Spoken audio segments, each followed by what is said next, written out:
Here are this week's top 5 Babylon Bee headlines.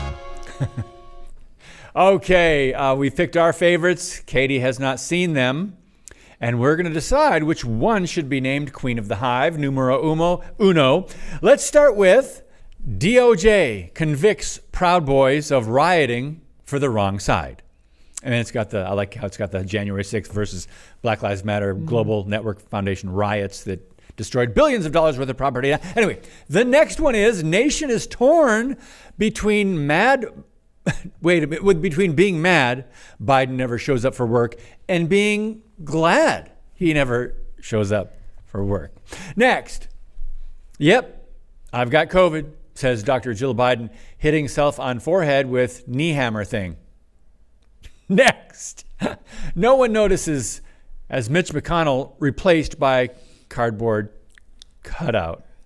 Next, Katie, you're allowed to laugh out loud. Yeah, I know. I'm just keeping it. Okay, Margaritaville orders all little umbrellas to be flown at half staff. And Katie, I know there's a couple good ones there. You sad about Margaritaville? Well, there's some nice. Jimmy Buffett had some good songs. Yeah. I mean, I don't drink alcohol just because whatever, but still, seemed like a happy-go-lucky guy. So this is not your favorite. It's my. That was. I feel like a nice little nod more so to Jimmy than lowering the mini umbrellas to half staff. What they should do is lower the big umbrella there for Joe Biden. That's accurate. Like half of us, like we're mad that he's never showing up to work, but we're also glad he's never showing up to work. It's like that coworker you have. You're like, ugh, that person always gets away with not doing things. They get to go do whatever they want. But at the same time, you're like, okay, I've got kind of happy they're not there to like be distracting or, you know. Before I share my favorite, I've got to go to the internet where they have one about Lori Lightfoot. Lori Lightfoot to teach a class at Harvard on how to fail utterly at your job and still get to teach a class at Harvard.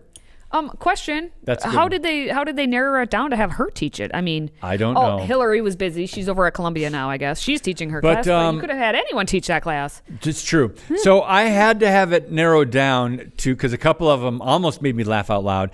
I love this nation torn between being mad and being glad that Biden never shows up for work, but I've got to go with number one. Ooh, number one. I've got to go with yes. the DOJ convicts Proud Boys of rioting for the wrong side. Because I don't know if anybody got convicted for the radical leftist Marxist-driven Black Lives Matter global foundation network destroying. I mean, there were murders. There was billions of dollars in property damage. There were cities taken over. There were police precincts taken over. There were police cars blown up. And a lot of blacks and minorities lost their businesses. I'm not sure how many people were convicted for that, but they were just letting that slide. Yeah, I think the only convictions, and I don't even know if it was a conviction, around the Black Lives Matter was the founder who was spending millions of dollars on all her homes. I think they may have found something, but that has nothing to do with the riots. The rioting, yeah. Neither here nor there. They were but justified. That's just all the corruption that goes on with the Black Lives Matter. Yeah, so that's why I liked that Babylon Bee headline. Babylon Bee. That's going to wrap it up for our top headlines of the week. More satire next time.